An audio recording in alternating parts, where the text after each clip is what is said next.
So imagine dedicating 18 hours a day to just intense mind-bending meditation. Wow, 18 hours. Right. You push your body to, the absolute limits. You achieve this state of profound spiritual awakening. And then, after decades of strict discipline, You sit down and eat a steak. exactly, sit down at a crowded table in a foreign country and you just, you eat a steak. It sounds like the ultimate contradiction, honestly. Just a totally shattered illusion. It really does. And welcome to the deep dive, by the way.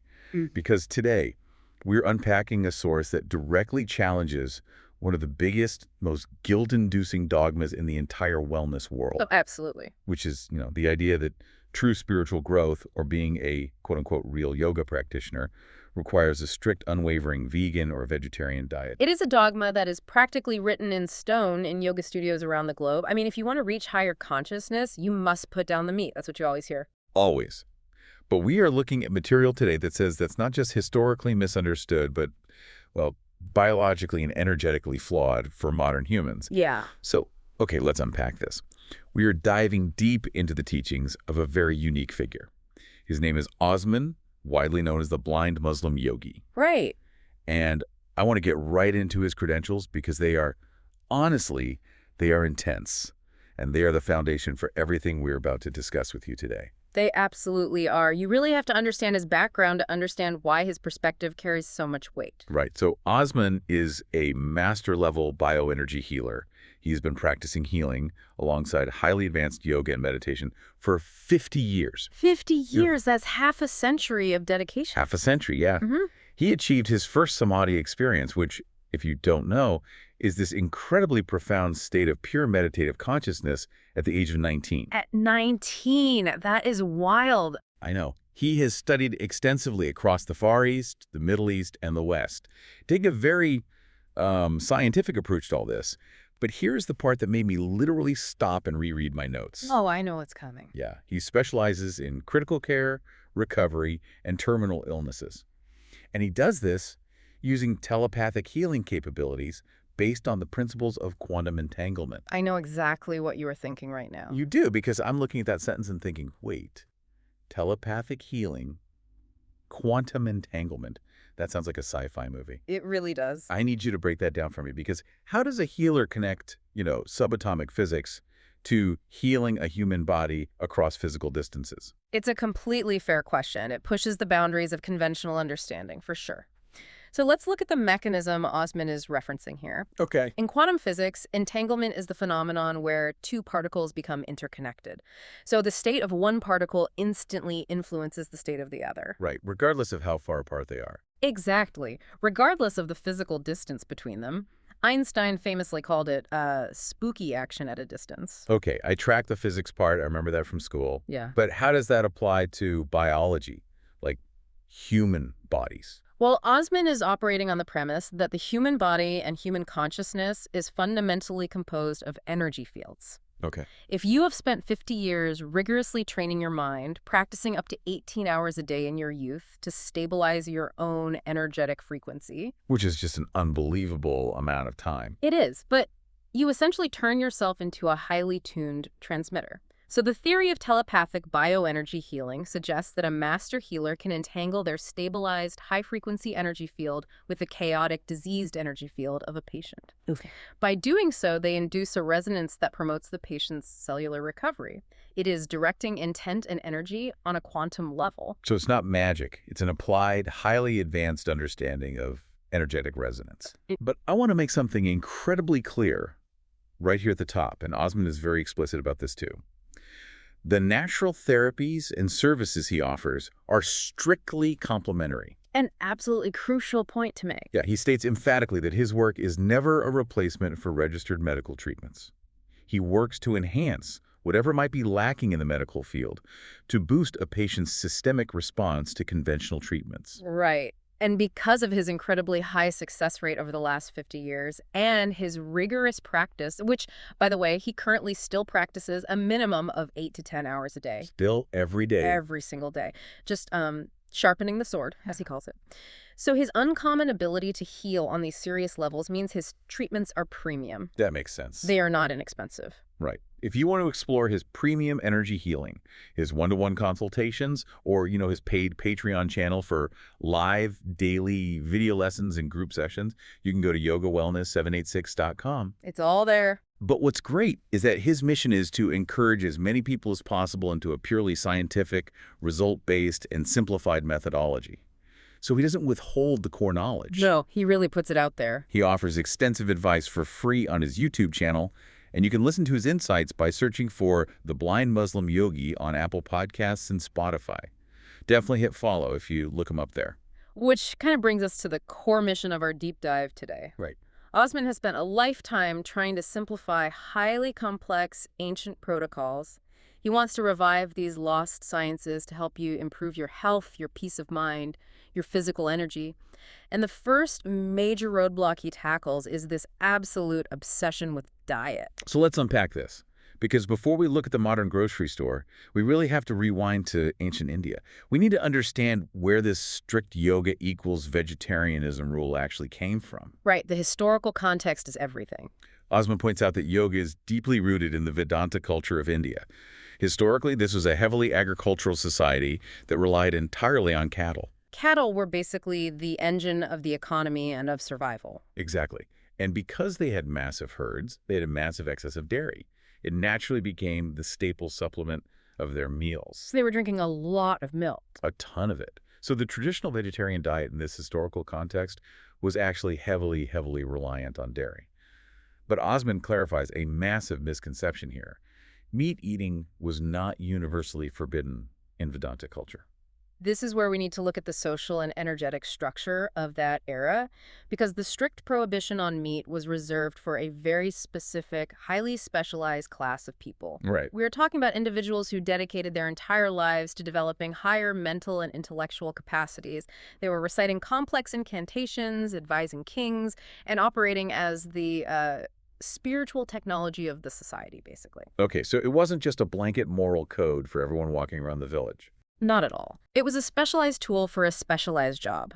To resonate at the specific higher frequencies required for that level of intense mental and spiritual work, these practitioners needed foods that required almost zero dense digestive processing. I see. They needed highly natural, very specific foods to keep their energy focused upwards, not downwards in the gut. So it's basically like fueling a hyper-specific race car. That's a great analogy. Yeah, I mean, a regular sedan doesn't need high-octane racing fuel just to go down the street to the grocery store. In fact, putting specialized fuel in a normal car might just mess up the engine. Oh, for sure. If you aren't spending your entire day in a temple reciting incantations, the ancient rules didn't necessarily mandate you to drop meat entirely. Right. Have you ever tried to adopt a super restrictive, specialized diet, like a monk's diet, while working a 50-hour corporate job and raising kids? Oh, it's exhausting. And usually it completely backfires. You just end up frustrated, hungry, and stressed. You're trying to use a software program designed for a completely different operating system. That's exactly it. And to understand just how specific this software program was, we have to look at what else was forbidden for that specialized class. Because it wasn't just meat. Right. Osman notes that for this high-level group of practitioners, onions and garlic were completely forbidden. No onions, no garlic. And highly spicy foods were strictly restricted too. Now, think about that for a second. I am, and I'm honestly struggling to reconcile it. Because every health blog, every functional medicine doctor on the internet right now tells us that raw garlic is a superfood. Oh, You absolutely. say it lowers blood pressure, it fights off viruses. How can Osman claim that something with so much proven medical benefit is energetically harmful? Well, because we have to separate medical health from neurological stillness. Okay, what do you mean? Osman asserts that certain foods harm you specifically when you're trying to operate on certain higher, subtle levels of practice. Let's look at the mechanism.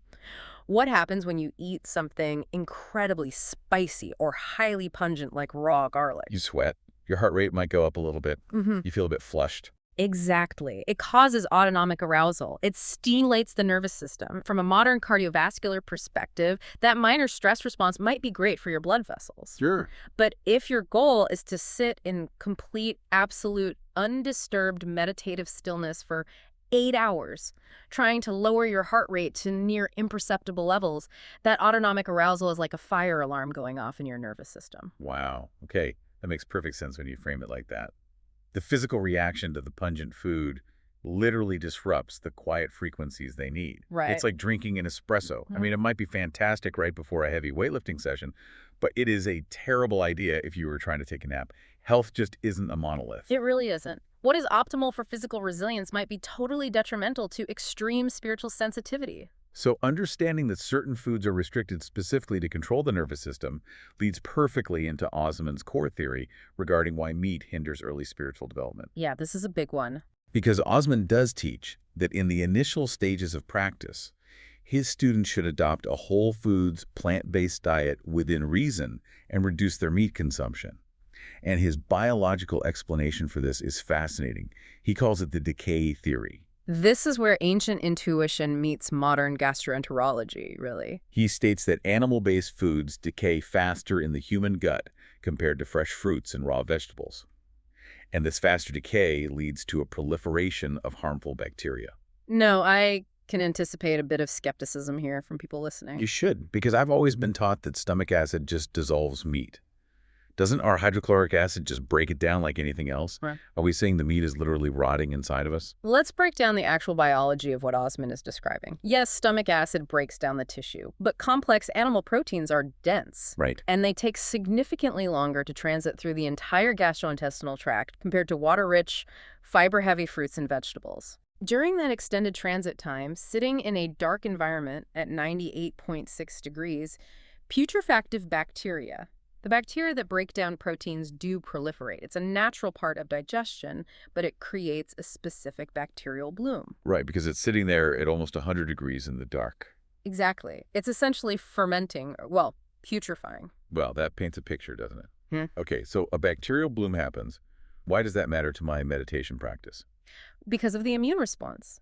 When there is a spike in this specific type of bacterial load, the body's immune system recognizes a potential mild threat. It has to manage the gut microbiome to keep it balanced. It goes to work. Right.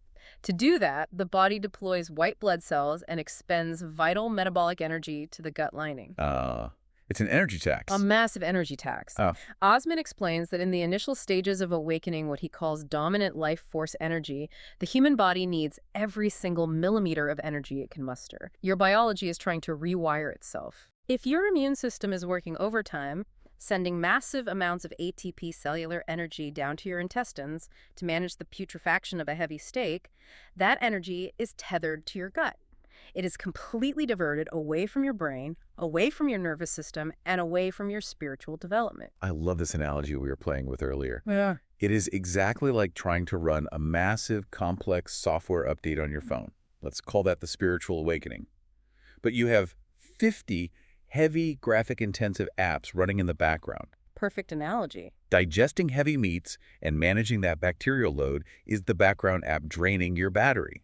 If your body only has 100 units of energy available and digestion is demanding 80 of them, you simply do not have the battery power left to boot up the higher consciousness software. You're literally bankrupting your biological currency. But Osman has a really critical caveat here, which I find so practical. This restriction, this need to conserve digestive energy, is crucial in the initial stages. Yes, initial is the key word. Once a practitioner is established, once their life force energy has fundamentally increased through years of practice, they can actually slowly reintroduce an omnivore diet without those negative effects. And why do you think that is, based on the energy model we just discussed? Because their battery's bigger.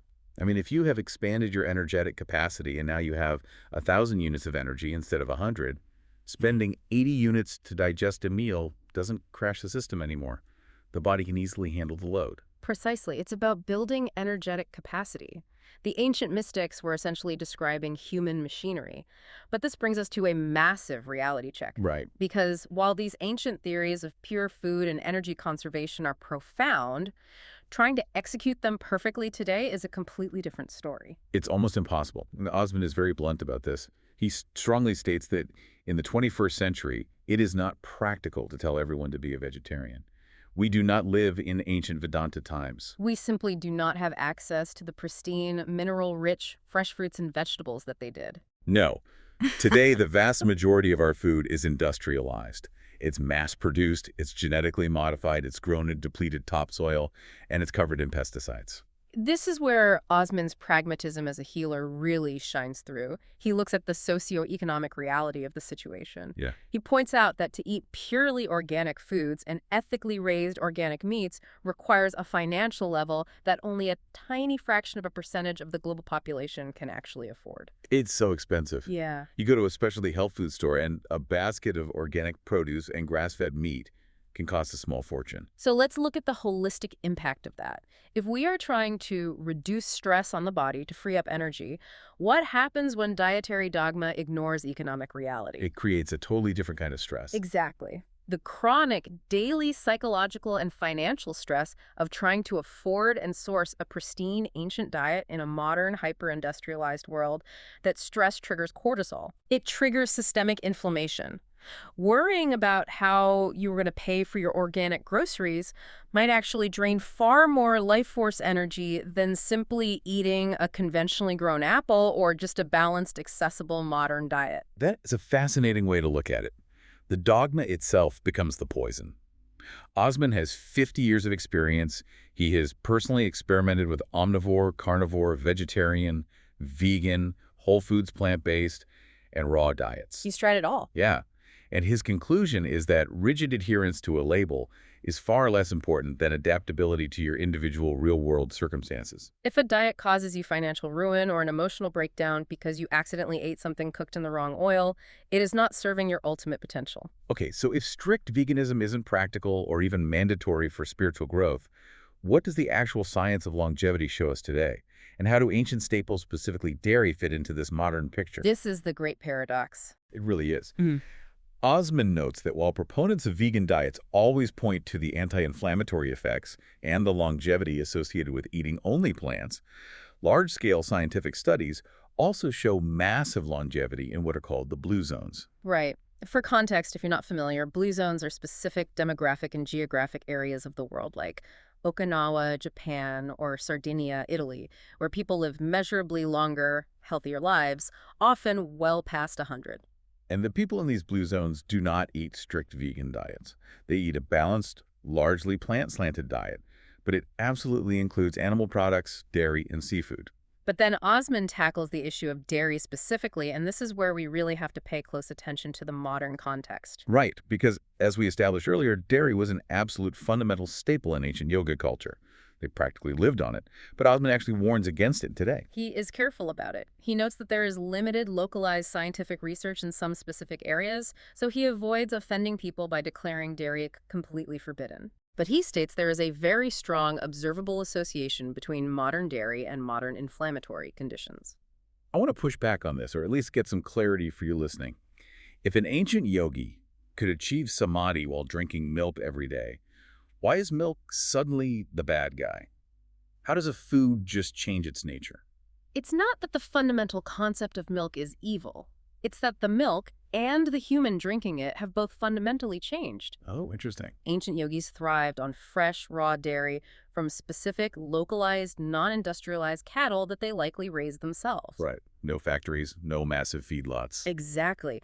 But today, modern humans are dealing with a massive baseline of chronic stress and anxiety. Our nervous systems are already frayed, and the dairy we consume is usually from heavily industrialized, mass-produced operations. Yeah, totally different product. It is pasteurized, homogenized, and often contains hormones or residues that just didn't exist 2,000 years ago. When you introduce this highly processed modern dairy into a human body that is already running hot with stress, it often acts as a trigger. Osman notes that it leads to brain inflammation and autoimmune flare-ups. He states that removing dairy greatly improves therapies for reversing inflammation-related conditions, particularly chronic stress, anxiety, and autoimmune problems. The mechanism of action has changed because the environment and the food have changed. The gut-brain axis is highly sensitive. If modern dairy inflames the gut lining, that inflammation signals the brain, exacerbating anxiety and stress. So it means we cannot just blindly copy an ancient menu. We can't look at a textbook from 1,000 years ago and say, well, they drank milk, so I should drink milk. No, you can't. We have to look at the effect the food is having on our specific modern biology. If you are struggling with stress or anxiety, dairy might be a hidden enemy keeping your system inflamed, regardless of what ancient Vedanta texts say. It all comes back to adaptability. The ancient texts are supposed to be guides, not chains. And to prove that true mastery of yoga isn't tied to rigid dietary dogma, Osman provides this stunning historical example. This is my absolute favorite part of the deep dive. He brings up Swami Vivekananda. A towering, monumental figure in modern spiritual history. For anyone who might not know, Swami Vivekananda was one of the foremost thought leaders of his time. He was instrumental in bringing ancient yoga sciences and Vedanta philosophy to the Western world in the late 19th and early 20th centuries. He was a master. Yes, undoubtedly. So around 1902, Vivekananda attends a major world conference gathering. He comes from this incredibly strict, vegetarian, yoga-based community in India. And what is he found doing? He is found eating steak. Steak. Beef. Cow, which was and still is completely forbidden in Hindu culture and religion. It is practically a dietary taboo of the absolute highest order. It would be like, well, it's almost unimaginable for a spiritual leader of his stature from that background. It is the ultimate shock to the system of religious orthodoxy. I mean, it's scandalous. Exactly. A pioneering spiritual master publicly broke the most sacred dietary law of his own culture. And Osman explains why he did it. Vivekananda ate the steak because he was in a different culture, and he adapted to it. I want to pause here and really analyze the profound implications of this, because it challenges everything people think they know about spiritual discipline. Go for it. Let's hear it. True spiritual elevation creates adaptability, not fragility. Think about people you know who are incredibly rigid about their diets. Oh, I know a few. Right. If they go to a restaurant and there is cross-contamination, their entire day is ruined. They are thrown into a state of anxiety. Their peace is entirely dependent on controlling their external environment perfectly. They are fragile. Exactly. Vivekananda demonstrated that the ultimate goal of yoga is mastery over the self, not a dogmatic obsessive neurosis about the exact contents of your stomach. Once a sufficiently high level of energetic and spiritual mastery is reached, the external environment and the food you ingest does not have the power to disturb your internal state. It is the ultimate flex of spiritual strength. Mm. You don't need a perfectly sanitized, temperature-controlled bubble to maintain your peace. You can sit in a busy dining hall in a foreign country, eat what is served to you, and your internal frequency doesn't drop a single hertz. It's mastery. And we see this philosophical lineage directly in Vivekananda's own background. His guru, Sri Ramakrishna, famously taught that the divine reality is in absolutely everything. In everything. If you truly see the divine in everything, that inherently overrides rigid, exclusionary dogmas about what is pure and what is impure. The physical form is just a stepping stone. Okay, so bringing all of this history, this quantum biology, the gut microbiomes, and this philosophy back down to earth, how should you actually structure your meals today? Because Osman doesn't just leave us with cool historical anecdotes. He provides a very specific, highly simplified blueprint for modern living. Right, his scientific, result-based methodology in action. Exactly. Osman's advice for 99.999% of people, which includes almost everyone listening to this, is this. Eat a balanced, healthy, omnivore diet. You can reach the intermediate stages and even the initial advanced stages of meditation eating exactly this way. You do not need to be vegan. And his rules for this omnivore diet are brilliantly simple. They really are.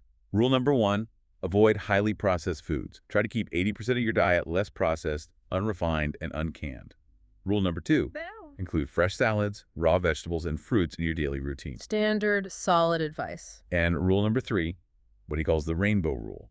Eat optimally 10, or a minimum of 5, fruits and vegetables a day of varying colors: green, red, yellow, orange. Now, I can hear the audience's inner monologue right now. I have the same inner monologue. I'm looking at this list. Eat less processed food, eat a salad, eat the rainbow. That is literally what my primary care doctor told me at my last physical. Right. It's not groundbreaking on the surface. It sounds like the most standard, generic dietary advice on the planet.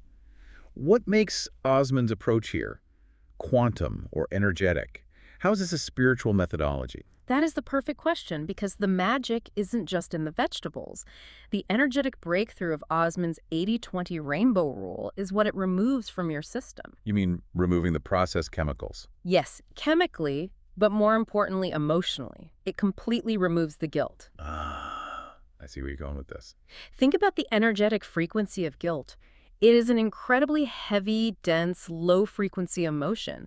If you are trying to be a perfect vegetarian yogi and you slip up and eat a piece of chicken, Which happens to the best of us. and then you spend 3 days beating yourself up, feeling unworthy, feeling impure, That psychological stress drains far more life force energy than the chicken ever could. That is profound. It really is. By adopting this balanced 80-20 omnivore approach, you are physically reducing the chemical load on your liver and your immune system, yes. But fundamentally, you are eliminating the psychological stress of perfectionism. You're getting out of your own way. You are freeing up massive amounts of mental and emotional energy that you can now redirect into your meditation, your family, your career, your actual life. It's about efficiency. You are removing the friction. So, to you listening right now, you do not need to quit your life. You do not need to drain your bank account buying imported, organic, ancient grains. And you absolutely do not need to feel guilty for eating meat while practicing yoga. Not at all. You just need to be responsible. Reduce the chemical load on your body, avoid the ultra-processed junk when you can, and eat the rainbow. It is a profound relief to hear a master healer with 50 years of experience simplify it to that degree. It makes health accessible again. It really does. So let's look at the immense journey we've taken today. We started by completely unpacking the agricultural origins of the ancient Vedanta diet, revealing that strict vegetarianism was a highly specialized energetic tool for a very specific class of people, not a universal moral law. We explored Osman's fascinating energy decay theory of digestion, understanding exactly how heavy, slow-digesting foods trigger a bacterial bloom that drains the immune energy desperately needed for the initial stages of spiritual awakening. We face the stark modern realities of industrialization, the economics of organic food, and the great paradox of dairy. How an ancient staple has transformed into a modern inflammatory trigger for chronic stress and anxiety. We saw the ultimate proof of spiritual adaptability and strength when Swami Vivekananda ate a steak in 1902, proving that mastery is internal, not external. And finally, we landed on Osman's incredibly practical, guilt-free 80-20 rainbow diet blueprint, a system designed to reduce biological and psychological friction so you can actually live your life. A true journey from ancient restriction to modern liberation. Perfectly said.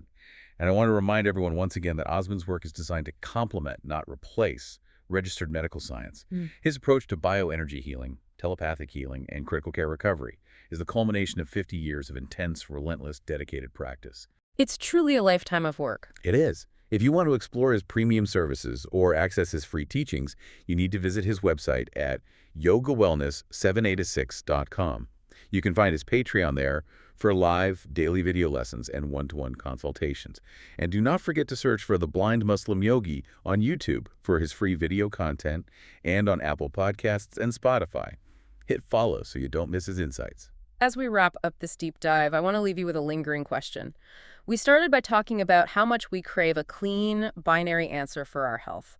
We want the absolute rule. We want to be told, eat this, never eat that. It's easier that way, or so we think. But if a renowned, historically powerful yoga master like Swami Vivekananda could eat a steak and maintain his profound spiritual altitude simply because he adapted to his environment, are the rigid, inflexible dietary rules you impose on yourself actually making you healthier? Or are they just adding another heavy layer of modern stress to your life? Something to seriously chew on. Until next time.